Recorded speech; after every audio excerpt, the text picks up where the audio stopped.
Oh my gosh. So my friend Jessie is on the show today. I just love you. Hi, Molly. Jessie is my first Instagram friend I ever made in my whole life. I have a 23-year-old patient who I love, and she makes all these friends on Instagram. And I'm like, I'm 44, and I still wish there was like rotary phones. I still handwrite letters to people. And not to say I was judgmental. I was just actually fascinated by it. How does somebody make a friend on Instagram? And then It's not easy. And then I just had, a slight obsession with you and your work, which is what we're going to talk about. And then we became friends, and I'm so grateful for it. I'm a big fan and I'm a friend. Thanks, Molly, for having me. This is what's true. Right back at you. Welcome to What You're Craving. So Jessie was just saying to me, like, well, tell me about your audience. And I was like, well, I just like, what do they want to hear? What do they want to know? I was like, I don't quite know, but I just like to make it feel like we're having lunch and our listener is sitting with us at lunch. Okay. Let's pretend we're having lunch, Molly. So I just ordered some salmon with aioli and maybe like a side of broccoli. Yes. And like a decaf cappuccino. What did you order? I ordered a salad with some kind of creamy dressing on it with salmon on top. I think I ordered a Caesar with salmon. That's a really great treat for me when I go. Luckily, I don't eat sugar and flour. I haven't for 13 years. And you know what? I think I might have ordered French fries. Mm-hmm. Well done. Because I'm, out and it's a treat for me. But I imagine your life is like mine, where people sit at dinner with you and say things like, what do you think about what I'm eating? Right. Oh my God, Molly, I just had lunch with my dear cousin. And before we walk in, he's like, okay, you're ordering for me because I want to be healthy. I'm like, or someone will say like, I'm going to be really bad right now in order to cake. What do you, don't judge me. I'm like, I have enough judgment going on inside of me that I don't have time really to judge you. So I think that's one of the big misconceptions people have about me, for example, is that I never, ever eat any carbs. And so, if they order potatoes, I'm going to judge them when I'm like, I eat potatoes like all the time, you guys. The whole concept of my work is that you can eat anything. You don't have to like make a big deal out of cheat foods and get all stressed out and worked up about stuff. Well, so just tell us like who you are and what you're about.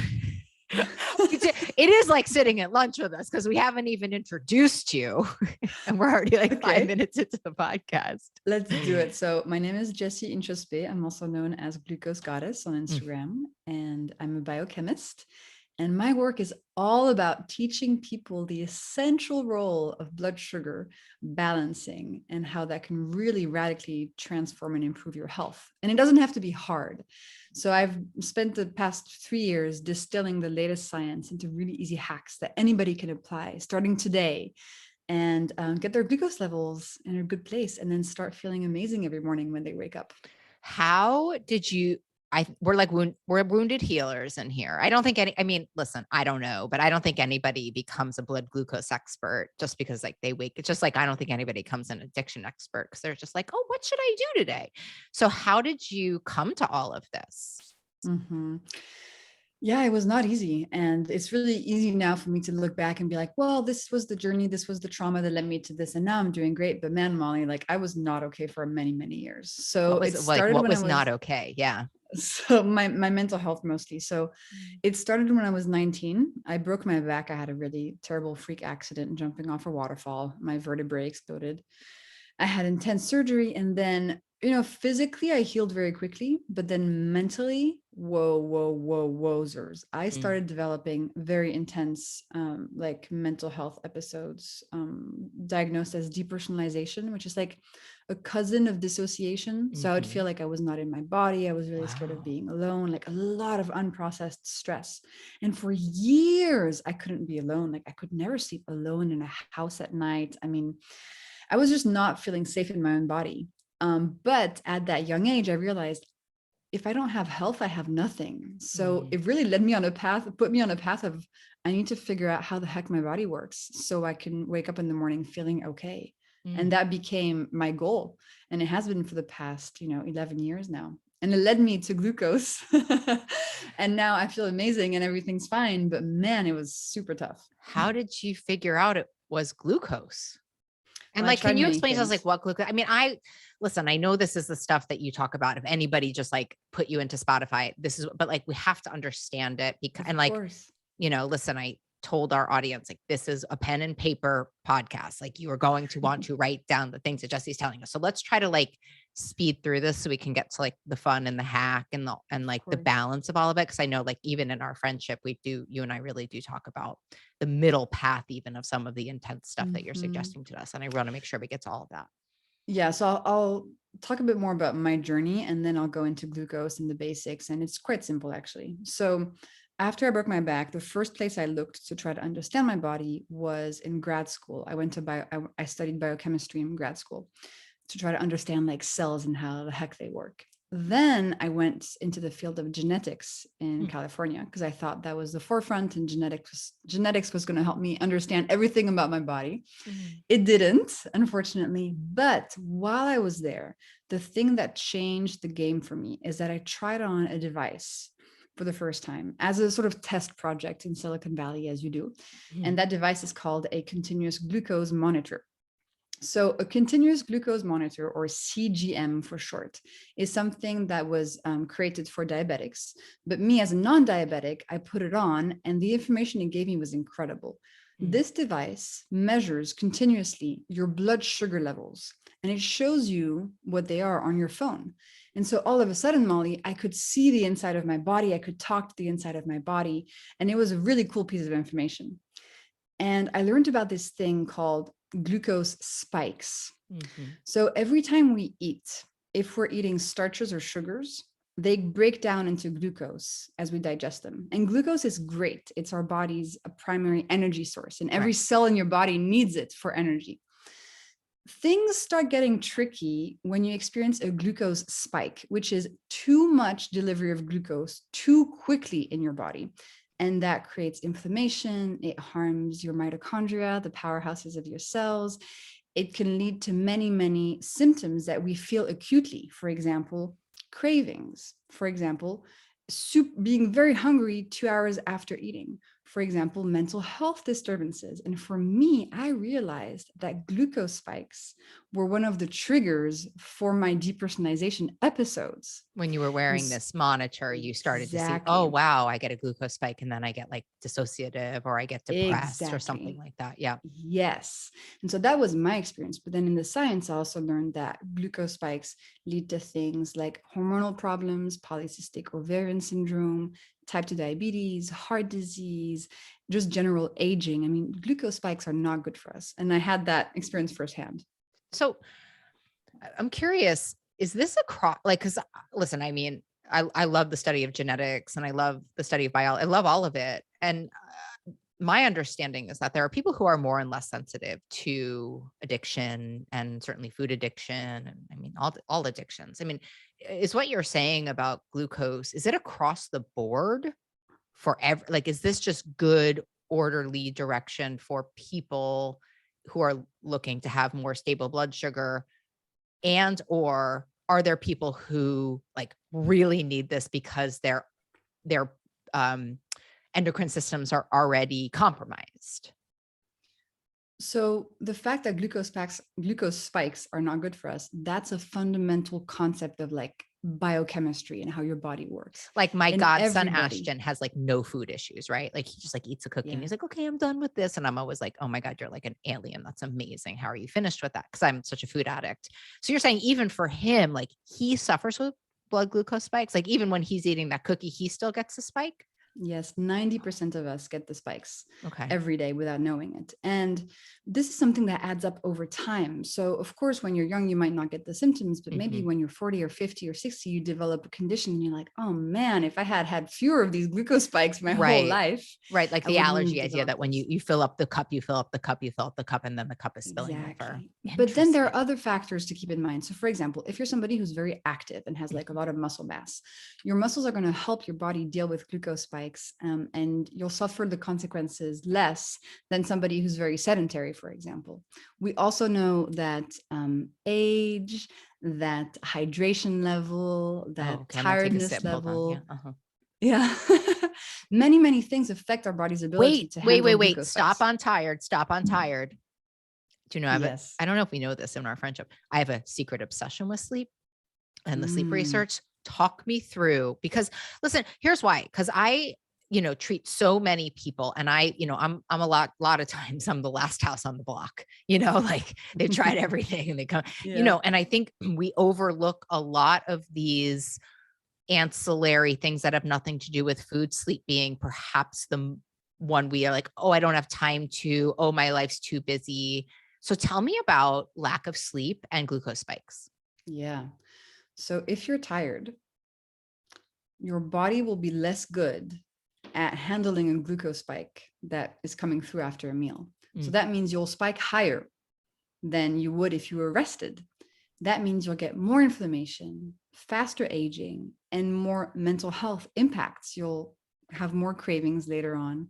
You'll be hungrier. You'll feel like your body is more deregulated, and then you'll have more likelihood of hormonal issues. I mean, unfortunately, poor sleep is a big factor in the height of your glucose spikes. But the thing is, Molly, when we're tired, we actually tend to really crave sweet foods because they make us feel energized, when actually what's happening is that they trigger dopamine in the brain, but they don't actually help us get energy, because a glucose spike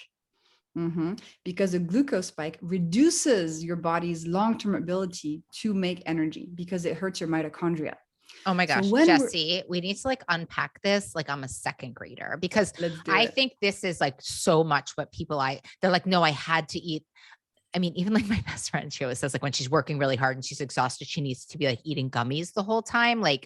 You're like, that makes sense, sort of, but actually it does. So when you're saying it affects the dopamine, it affects the mitochondria. Can you tell me that I'm a second grader? Break it down. Yeah. Yes. So in every cell of your body, there are these little machines, and they're called mitochondria. They're like little factories, and they're really, really cool. And what they do is they transform glucose, which is the substance you get from the food you eat, into energy. And every single one of your cells uses this energy to do what it's supposed to do. So your eye cells use it to see, your brain cells to think, your feet cells to dance all night. You need energy. And glucose is the best way that we get energy to our mitochondria so they can, power our body. So you might think, okay, well, if my mitochondria need glucose to make energy, the more glucose I give them, the better, right? Mm-hmm. Actually, that is not the case. It's kind of like if you water a plant too much, it drowns. And if you give a human too much oxygen, they pass out. When you give your mitochondria too much glucose, they're not happy. They get overwhelmed by this big delivery of substance, and they shut down. They just say, they throw in the towel. They're like, I can't work today. Way too much glucose. I'm overwhelmed. Give me some space, God, that's the story of me in relationships. I can't, I'm just over it. Yeah. I'm like a mitochondria. Exactly. We should have a t-shirt. I'm like a mitochondria. I am like a mitochondria. Yeah. And so the more glucose spikes we have, the more mitochondria get hurt. And long-term, we just don't have any more energy. So we can't pick up our kids from school, or doing the groceries is exhausing. In the somehow morning, we can't get out of bed. Crave more sugar, and we crave the things that give us glucose spikes. Is and that's so fascinating. So you're saying we actually crave the things that continue this repetitive cycle. Exactly. because of the dopamine impact of it, because our brain is saying, no, I need this high, but our mitochondria that can't talk in the same way is saying, no, please stop doing that to me. Exactly. And when we're tired, it's even worse, because when we're tired, we overwhelm our body even faster with any glucose. So the glucose spikes are even bigger. Wow. And so our mitochondria is even more stressed out from us eating something sweet. So here's the way to solve this terrible thank you. It's situation. we're mind reading. Well, right. I mean, because the thing is that you've really scoured the research. That's why I say the podcast is called What You're Craving, but a lot of times I have some guests on that are why you're craving. And this is a why you're craving episode, though I do love, and you and I really, we talk a lot offline about balance and stuff like that. And I want to make sure we get to that, because what I want to say to anybody listening who's eating disordered or even disordered eating is Jessie breaks down some hacks, and then we're going to hold on one second.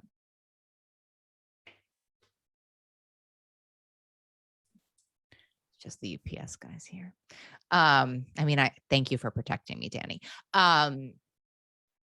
You're saying I break down hacks. Yeah. So Jessie's going to break down hacks, and then we're going to talk about the middle path of the hack. Because I know when I see hacks, I mean, this is how my brain works. I see hacks. I'm like, well, I can't ever eat anything again. And I need to stop eating everything because Jessie said that I did. So tell us about the hacks. And then we're going to talk about eating disorders and hacks. Perfect. It's a really interesting intersection. And I'm really glad we're having this conversation, actually. And I love every conversation I have with you. So that's really good. Oh. So I look at the science and I was like, okay, how can we eat in a way that keeps our glucose levels steady so that we don't overwhelm our mitochondria and we don't create cravings roller coasters and we just feel good? And I distilled from the science 10 basic principles that are principles of eating in a way that keeps your glucose levels steady. And I talk about them in my book, Glucose Revolution. I mean, I've already bought my copy and I'm getting a copy, but like, if you're on my list, this might be my Christmas present. You're really a genius. I really want to say, and I mean genius in a way that like, I just think even your openness to balance is so different than what you could be doing with this information, you know? Anyway, so I adore you. So talk us through a few of the hacks. Molly. Okay. So let's talk about breakfast. Now, I know if you listen to this podcast, probably Molly has already told you a million times. Not true. I think I know a lot of people who would say, well, I have some oatmeal with some banana in it. You know, I mean, certainly I don't roll with I have a muffin for breakfast contingency, but maybe there's some people listening where they have a small cake for breakfast. I don't know. That's what muffins really are, you know? My friend Michael said that to me one day because I realized a muffin is just like eating a small cake. Yeah. And also gloves are like socks for hands. Fair. Wow, okay. So breakfast. Number one hack to keep your glucose level steady, have a savory breakfast. So avoid eating sweet stuff in the morning. So we're talking fruit juice, cereal, muesli, granola, pastries, donuts, granola is my gateway cakes. drug. Yeah. Yeah. Even like an oatmeal, like if you had oatmeal, what would you do? If you were like an oatmeal person, what would you say about it? Because there's so many people who just like an oatmeal with a banana and call that a morning, which I think like, listen, Jessie and I want to say to you, you do you, boo. This is for me and Jessie. I'm being her proxy right now. If this is you, oatmeal banana works. Maybe this ain't the podcast for you today, but like, and if you feel great, this is probably, if you feel great, like good for you, keep eating it. But if you're like, I am hungry 2 hours after I eat oatmeal with a banana, we might have some ideas for you. We might. So the idea is that for breakfast, starches and sugars should be there for taste and for pleasure, but they're not actually going to be the most nourishing thing for your body. You should try to organize your breakfast around protein, fat, and fiber. So for example, eggs, super easy way to have protein in your breakfast. This morning I had leftovers. I love leftovers. You do love a leftover breakfast. And also like, I just think I would like to live with you because I think your leftovers are so delicious. I would like to have them for breakfast. Thank you. Yeah. I post them on Instagram. I know you posted them the other day. You're like, I had a little bit of cod and a little bit of like extra. That I'm like, well, my leftovers don't look like that. So maybe that's something I need to work on. So this morning I had like cod and eggplant and some leftover cauliflower for breakfast. And when you do this, the science shows us that with a savory breakfast, because your glucose levels don't spike, you have steady energy for the entire day. You don't have the 11 a.m. cravings for something sweet. You don't have the 3 p.m. crash. So that's a really nice way to set yourself up for success, especially if you're tired and you haven't slept well. It's even more important. So you didn't have any traditional starch in your breakfast this morning? No, I didn't, because starches and sugars in the breakfast are for taste. So sometimes, for example, maybe I'll have a leftover piece of cake as well as like my breakfast dessert, but that's not the center of my breakfast. But what I've learned from you, and like what I also want to say is like, I've learned all of this without even reading your book because you are so generous with your information on Instagram. And I just want to say like, you know, I'm grateful for it. But what you've taught me, I'll just help you out. What you've taught me is to always, what do you say? Dress up your carbs. Dress up your carbs. Yes. So this morning I had a high fiber Ezekiel English muffin that has like all sorts of grains in it. And then I had it with scrambled eggs with spinach and cheese in my scrambled egg. And I ate it all together because I gave my Ezekiel muffin a little bit of a beautiful sweater this morning. Yeah. So that's another beautiful cashmere hack. Sweater. So tell us about that hack. Cause I love that hack. I think that hack is really such a middle path hack? Thank you. So the hack is anytime you're eating something starchy or something sweet. So starchy could be like bread, pasta, rice, potatoes, English muffins, or something sweet. So usually, cakes, but also fruit, dessert of any kind. Make sure you put some clothes on these foods. And by clothes, I mean protein, fat, or fiber. So as you mentioned, like when you have the English muffin, you're adding these cloves of the spinach and the eggs to help reduce the spike from the starch. And when you combine, starches and sugars with these cloves, you severely, dramatically decrease the glucose spike they create in your body. So you're still eating them, but you're helping your body process them in a better way. And you're helping your body suffer fewer consequences of a glucose spike. And you feel so much better. Well, because the other thing you taught me is, because sometimes if I'm in this mood, and I really want to get to this, but like, I think you give these hacks, and just being someone who's in recovery from an eating disorder, as long as I am, like, my first response would be like, listen to her no matter what. And if I'm going to listen to you no matter what, there's going to be some defiance that comes with that. Right. So it's like when I'm in the mood, there's because the other thing you've taught me about, which I want to hear about the science of, is like that if I wasn't in the mood to do this morning, I ate the eggs on top of the Ezekiel muffin because I like to feel that way. But sometimes I would eat the Ezekiel muffin last. So can you talk to us about the ordering of food and the science behind that, and why I would eat the Ezekiel muffin last? Yeah. So if you eat your food in a specific order, the science shows us that you can reduce the glucose spike of the meal by 75%, which is wild. It's enormous. I didn't even know that number. Wow. Yeah. It's enormous. And so the order that's best for our glucose levels is vegetables first, protein and fats second, and starches and sugars last.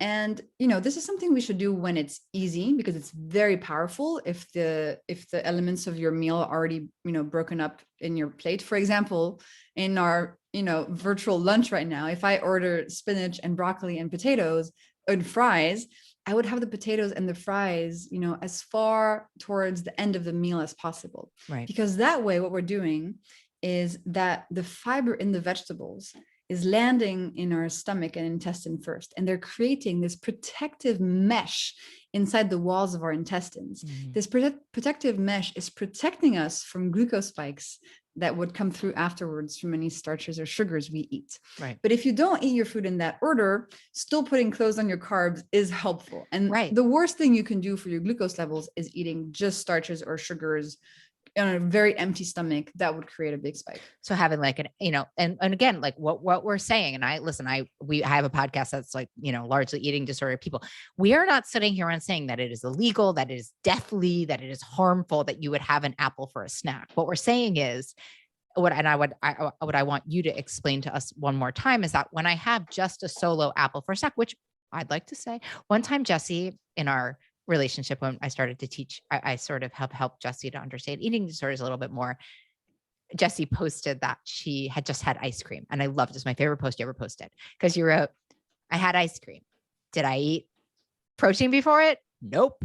Did I drink vinegar before it? Nope. I just wanted ice cream, and I ate ice cream. And I loved that it was what's that brand that you had? Because it's like really beautiful. Van Leeuwen's. Van Leeuwen's. Like you were like, the whole pot. I'm gonna have ice cream. Because that's like real good quality. Oh, it's so good.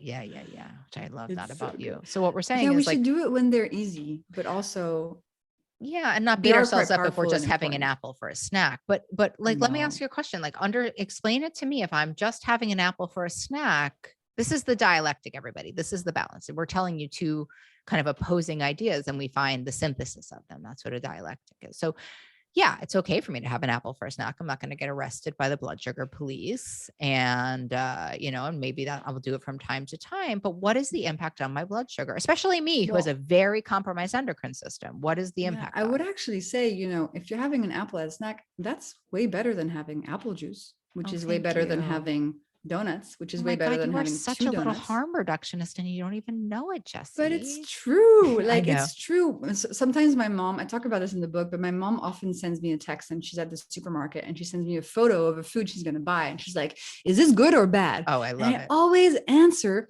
Mom, it depends. Like, what is the alternative? So if you're telling me the alternative is, a big packet of Frosty cereal, then the thing you're buying is good. If you're telling me the alternative is a beautiful green salad with avocado, then that's worse.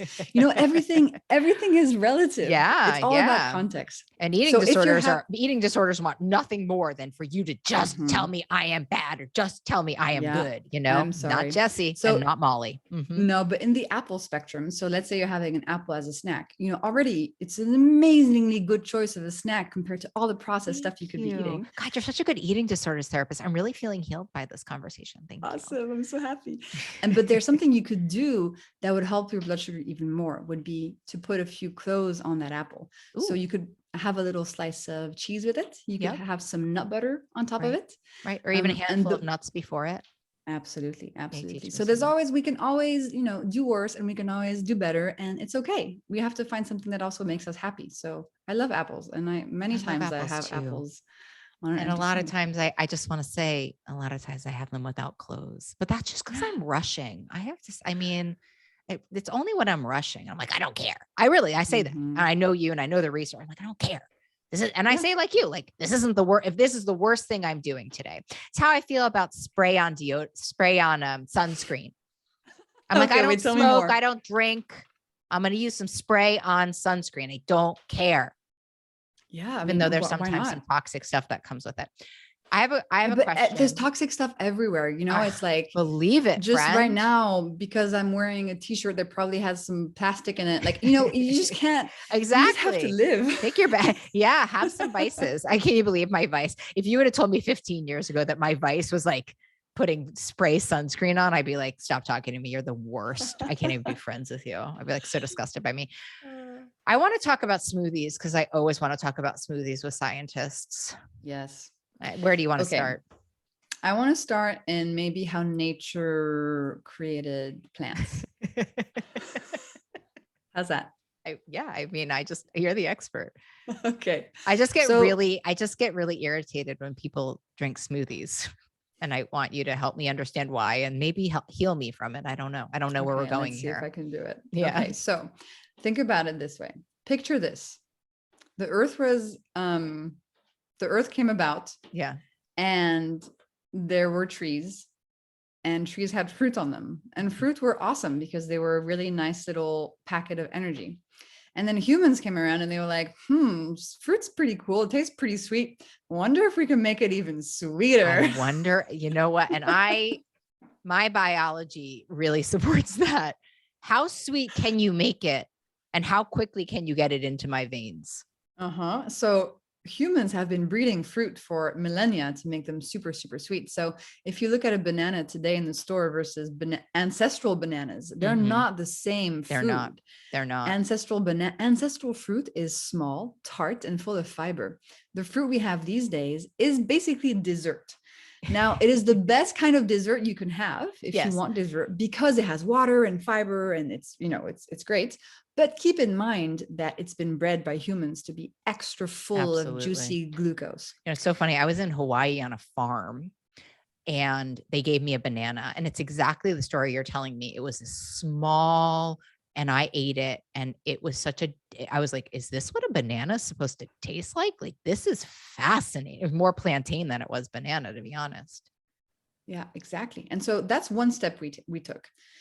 Then second step humans decided to do was, let's concentrate the sweetness even more. Like, who cares about this fiber shit? Like, let's just extract just the pure sugar from the fruit, because how quickly can we get it in? Yeah. How quickly can we get it in? And so we've been juicing fruit, removing entirely the protective fiber and just extracting the sugar from them. And so we'll get to smoothies in a sec, but first juice. If you look at an orange juice, that is the glucose in 3 oranges and none of the protective fiber. So no opportunity for the fiber to create that mesh in your intestine and protect you from the glucose spike.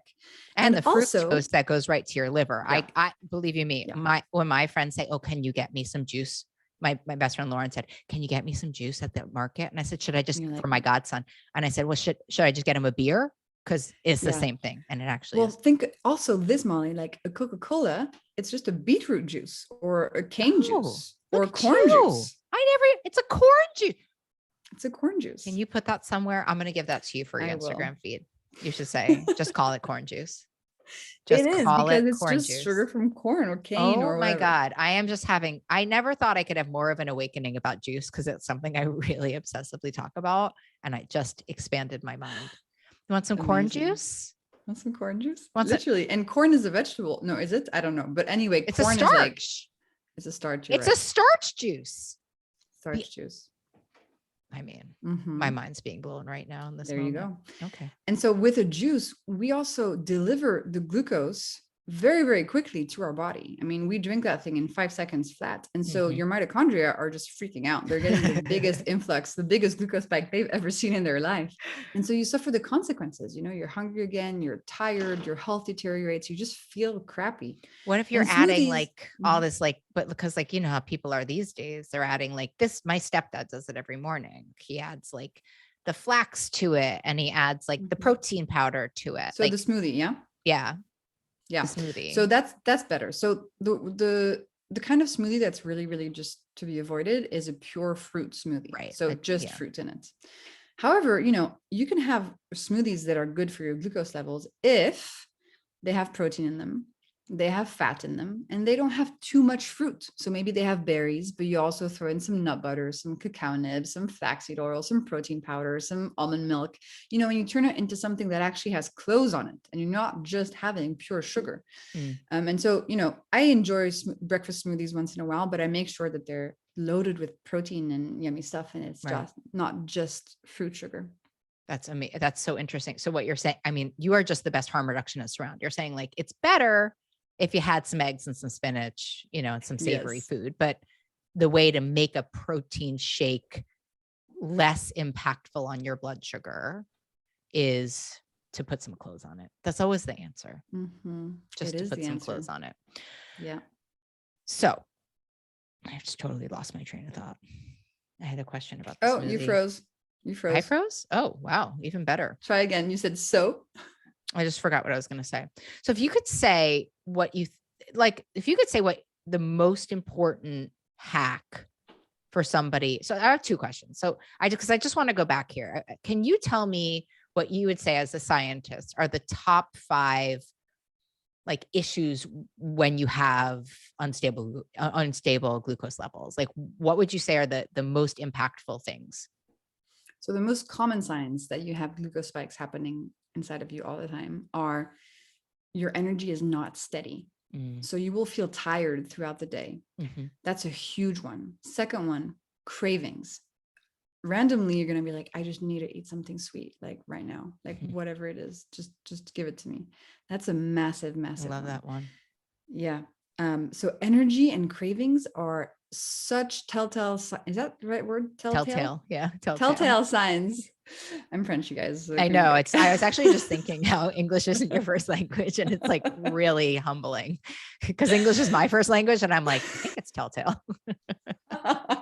So those are the biggest signs, but also glucose spikes show on our skin. So if you're somebody who suffers from acne, rosacea, psoriasis, even just a lot of wrinkles, that's probably your glucose spiking and inflaming you and aging you faster. A vanity cell is a good cell. It's a good cell, girl. Because the more glucose spikes you have, the faster you age internally and externally. I mean, that honestly may make me eat my Ezekiel muffin second. I just want to put that out there. Totally. Okay. It's a big one. Yeah. So those are big. And then something that's becoming more and more common in women is polycystic ovarian syndrome. Big time. And that is directly related to glucose spikes because PCOS, polycystic ovarian syndrome, is a disease of too much insulin in the body. And when you have too much insulin in your body can no longer transform male sex hormones into female sex hormones. So as a female, you end up with excessive testosterone, and that causes the problems of PCOS. Yep. So those are the big ones. And that's a big one with infertility. That's a huge leading cause of infertility. Yeah, all the metabolic syndrome that comes around with that. Exactly. Okay. So I want us to remind everybody about, so anyway, when your book is coming out this week, the week that we're public, like I just want to say, cause I don't even want to give away too much, that the book is just all science, all information, all hacks, but let's talk about balance. Let's talk about balance. Like, Because if I were to do all the hacks all of the time, I just want to say this personally, I'm interested to hear how you live your life because you and I both practice what we preach. But if I were to do all those hacks all the time, I want to say two things. My life would not be as enjoyable as it is. And my addictive eating disordered mind would be on fire, right? Because when I read hacks, I'm like, well, I just need to start drinking vinegar all day and I can never do this. I can never do that. So as a person who has experienced like much freedom, so much so that she's devoted her life to helping people manage glucose spikes, do you think I should be like, do you think people should be wearing glucose monitors? That's a tough one, Molly. I think I people don't should try. personally. Really? I think it's so obsessive, but that's where I come from. I'd be so obsessed if I was watching the thing. Trying is interesting. Maybe you just once, so you can kind of see what it's all about and say hi to in the inside of your body. But then it can really become something that's overwhelming, especially because it's hard to understand the data. Yeah. And right now the apps that exist are, still showing you like the raw number and are making you question everything. Like, oh my God, is this increase normal? Is this decrease okay? Like, it's a lot. Yeah. It's and I have to say, lucky for you, like she's in France.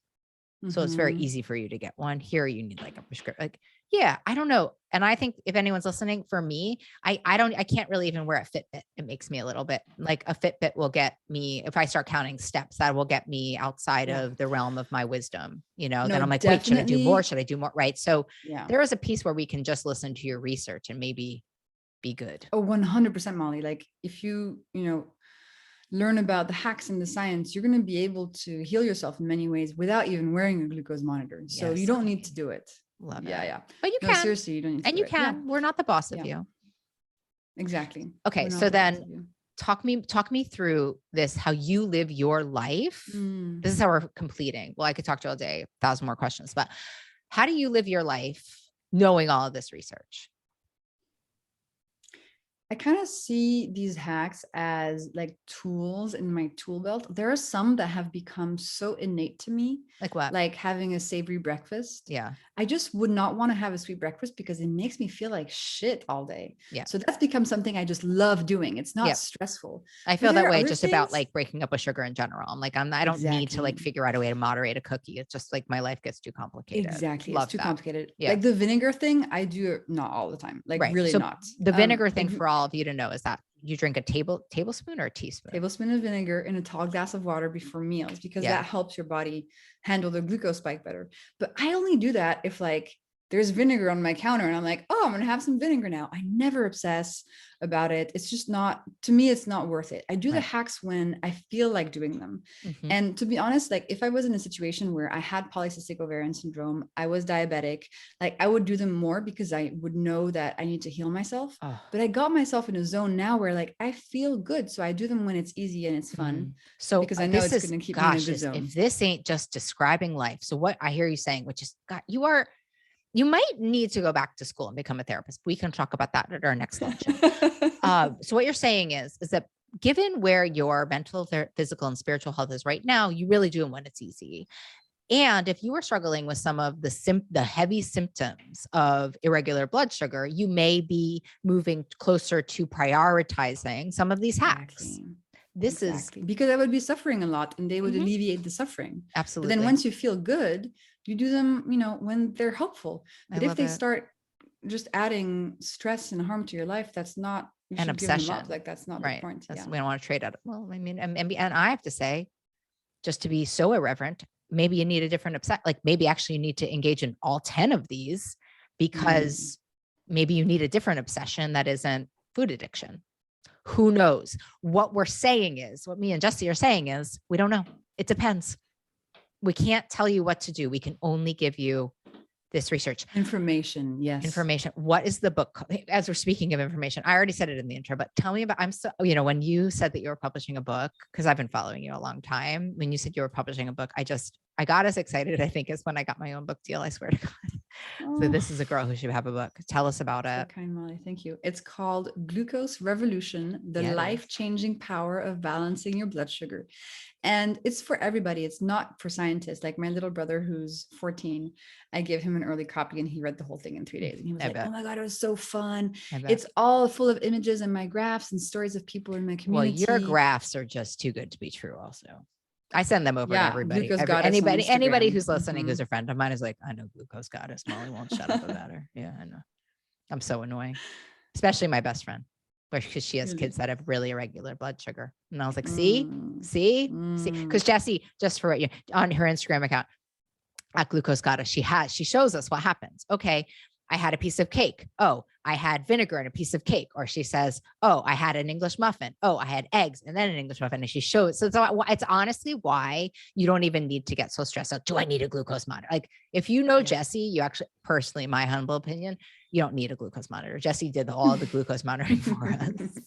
Anyway. I did do all this stuff so you could see what was happening and learn from that, because also like we are visual learners. Humans want to see pictures. And so I think this was really my great invention, was to take the science that existed and illustrate it with my own data, because then people were able to see it and understand it and apply it. Well, I'm obsessed with you as a friend. I also want to say, just as a professional with such an open mind, I just think you're amazing. I think every single person should buy your book. I'm going to be buying a big stash of them and giving them away for, presents. But I'm sending you one. You don't. I know, but A, women support women, friends support friends. B, I just think everybody should have this book. I'm obsessed with you. You know this. And you're my first Instagram friend. Thank you so much for coming on our show. You really did answer the question why we're craving. We don't even need to say what you're really craving. We're just telling you this is why you're craving. And to take these, if I could beg of you and could beg of you, my friends, take these, with a grain of salt or a tablespoon of vinegar. It's not meant, Jessie's not trying to enhance our eating disorder. She's trying to help us to find some biological, biochemical solutions. Hear it like that. Don't hear it like through the lens of the eating disorder. Just hear what we're saying, try it, see what happens. And let Jessie know, because Jessie loves some feedback, don't you? I love feedback too. Yes. I love Send it. me messages. Send you and messages. Molly, thank you so much for having me, and thank you for educating me on this important topic. And I think it's helped me grow a lot as a person and educator. So thanks. I've never in my life seen somebody so open-minded, be willing, like here. And Jessie is like, Molly, can you help me know more about eating disorders? I literally teach her for 40 minutes. And like, she's like, oh, I get it. Okay, great. And like, but not in an egotistical way. She just really was like, oh yeah, that makes sense. Okay, great. You're amazing. You're amazing. I'm so glad you exist. And I'm so glad we're friends. Thank you, Molly. Thanks for coming on the show, friend. So kind of you. Thank you.